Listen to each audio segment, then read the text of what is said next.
Viral, momen kocak pencuri cash handphone kaget melihat CCTV. Tengah beredar sebuah video yang memperlihatkan aksi seorang pria berusaha melakukan pencurian di sebuah toko cash handphone. Dalam video tersebut, tampak mulanya seorang pria berjaket hitam datang ke toko tersebut.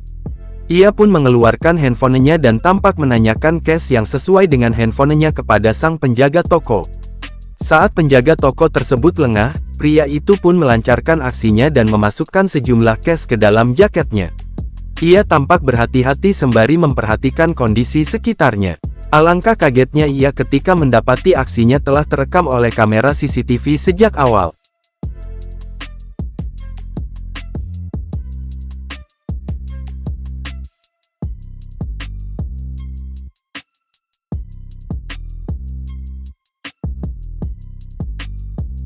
Ia pun mengembalikan semua barang yang sebelumnya ia ambil.